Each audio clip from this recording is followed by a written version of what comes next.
नमस्कार. आज आपण गव्हाच्या पिठापासून भरपूर पदर सुटलेली, भरपूर लेअर असणारी, एकदम कमी खर्चामध्ये आणि कमी साहित्यात तयार होणारी मिठाई बनवली आहे, जे की तुम्ही संपूर्ण रेसिपी स्किप न करता पाहून घ्या. तुम्ही जर आपल्या चॅनलला सबस्क्राईब नसेल केलं तर तुम्हाला विनंती आहे की आपल्या चॅनलला लाईक, शेअर आणि सबस्क्राईब जरूर करा.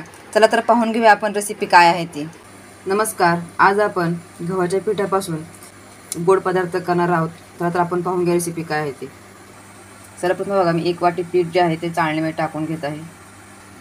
आणि ही दुसरी वाटी तुम्ही गव्हाच्या पिठाऐवजी मैद्याचाही वापर करू शकता. मी चाळून घेत आहे. याच्यामध्ये थोडंसं मीठ टाकत आहे. मी 1 मोठा चमचा तीळ आहे, पांढरे तीळ. तुम्ही याच्यामध्ये खसखसही टाकू शकता. आता त्याच्यामध्ये बघा तूप टाकत आहे. मी 2 चमचे तूप घालणार आहे. आता हे सगळं जे आहे आपल्याला चोळून घ्यायचं. याला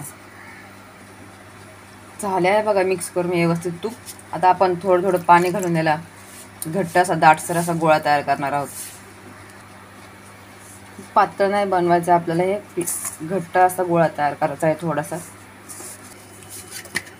पाहू तुम्ही असा एक प्रकारे घट्ट असा गोळा तयार केलेला आहे बघा. मी एवढा असा घट्ट केला आहे.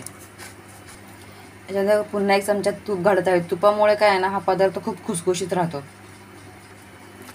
तूप टाकल्यानंतर पुन्हा एकदा मळून घ्यायचं आहे तुपामध्ये. हे पहा झाला आहे आपला गोळा मळून. आता त्याला 5 मिनटं झाकून ठेवूयात. त्याच्यामध्ये बघा 1 चमचा गव्हाचे पीठ टाकत आहे. तुम्ही याच्याऐवजी मैदाही घेऊ शकता. हा दुसरा चमचा, 2 चमचे गव्हाचे पीठ घेतलेले आहे आपण. आता याच्यामध्ये 3 चमचे मी तूप घालत आहे.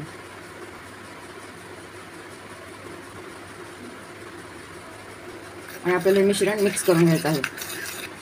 हे पहा असं आपल्याला पातळ करायचं आहे. या ठिकाणी बघा मी 1 वाटी साखर घेतलेली आहे. याच वाटीने मी अजून 1 वाटी घेणार आहे. दुसरी वाटी मी अर्धी घेतलेली आहे. गोड तुम्ही तुमच्या आवडीनुसार कमी जास्त करू शकता. याच्यामध्ये पहा 1 वाटी पाणी घालत आहे. याचा आपल्याला आहे ना पाक तयार करून घ्यायचा आहे. हे पहा आपली साखर जी आहे सगळी वितळलेली आहे पहा. आणि असे बुडबुडे आल्यानंतर आपल्याला 3 मिनिटं असं शिजवून द्यायचा आहे पाक. हा पूर्ण एकतारीख पाक नाही बनवायचा. गॅस आता बंद करूयात आपण. 3 मिनिटाला शिजवून घेतलेलं आहे आपण. हे पहा एवढा गोळा घेतलेला आहे मी आपल्या ह्या पिठाच्या गोळ्यामधून. त्याला आपल्याला ज्याप्रमाणे आपण चपाती लाटतो तसं ह्याला गोल गोल लाटायचं आहे. हे पहा एवढ्या जाडीचं मी एक चपाती लाटलेली आहे. अशा आपल्याला 5 ते 6 लाटून घ्यायचे आहेत. हे पहा आता याला काय करायचं आहे, आपण जे मिश्रण बनवून घेतलं होतं तुपाचं आणि पिठापासून, ते ह्याला सगळीकडे लावून घ्यायचं आहे. याला सगळीकडे असं पसरून घ्यायचं आहे व्यवस्थित कानाकोपऱ्यापर्यंत याच्या. हे पहा आता दुसरी जी आहे चपाती लाटलेली ती आपल्या ह्याच्यावर टाकून घ्यायची आहे. ह्याला झाला आहे पसरून सगळीकडे. असं त्याच्यावरती आपल्याला दुसरी पण सोडून द्यायची आहे. आणि हिला पण आपल्याला हे सगळं तुपाचं मिश्रण जे आहे हिला पण चोळून घ्यायचं आहे. अशा प्रकारे बघा मी अजून 1 चपाती याच्यावर टाकून घेत आहे. हे पहा या ठिकाणी बघा मी टोटल आहेत ना 6 चपाती ठेवले एकावर एक. हे बघा लेअर असेल तुम्हाला. तर आता आपल्याला काय करायचं आहे, हे जे कडा आहेत सगळ्या अशा एकावर एक फोल्ड करत जायचं आहे आपल्याला. आणि फोल्ड करते वेळी ह्या पण कडांना असं हे मिश्रण जे आहे आपण बनवलेलं ते पण लावून घ्यायचं आहे. हे पहा हा रोल तयार झालेला आहे आपल्याला. याला हलकंसं असं ओढायचं आहे, असं आणि असंच ठेवायचं आहे.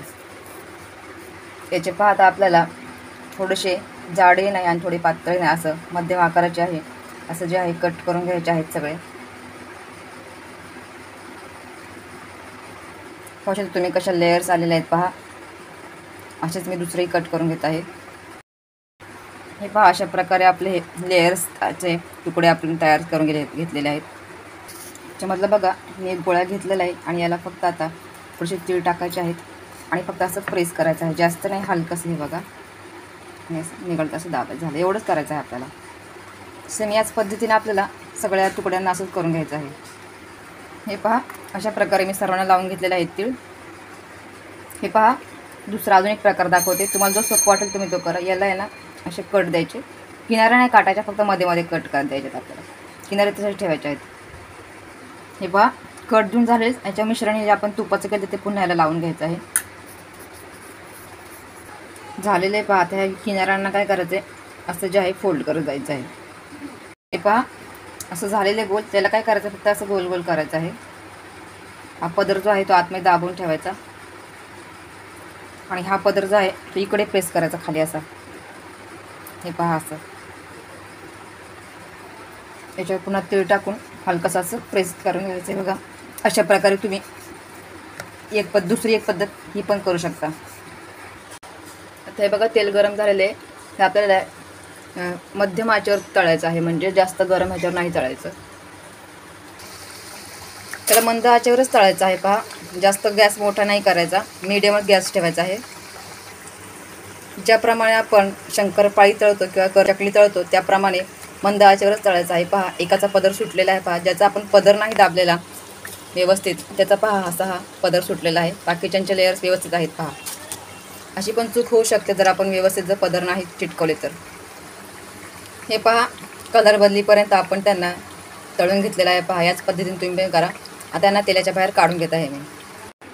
हे पहा, पाहू शकता तुम्ही किती सुंदर अशी लेअर सुटलेली, पदर सुटलेली बघा. आपली मिठाई तयार आहे. आता आपण याला काय करणार आहोत, जे सुरुवातीला जे आपण साखरेचा पाक बनवलेला आहे त्याच्यामध्ये सोडून देणार आहोत. याच्यामध्ये सोडून द्यायचं आहे 1 तासासाठी. खूप झटपट तयार होणारी आणि कमी खर्चात आणि कमी साहित्यात तयार होणारी अशी मिठाई आहे पहा. खूप छान लागते. 1 महिनाभर आरामशीर टिकते ही. या पद्धतीने तुम्ही नक्की घरी ट्राय करा. 1 तासभर आपण ह्यांना यात डुंबून ठेवणार आहोत. हे पहा भरपूर पदर सुटलेली आणि भरपूर लेयर्स असलेली आपली गव्हाच्या पिठापासूनची मिठाई. हे पहा आपली मिठाई तयार आहे. तुम्हाला रेसिपी आवडल्यास आपल्या मित्रपरिवारासोबत शेअर करा. आणि जर तुम्ही चॅनलवर नवीन असाल तर आपल्या चॅनलला लाईक, शेअर आणि सबस्क्राईब जरूर करा.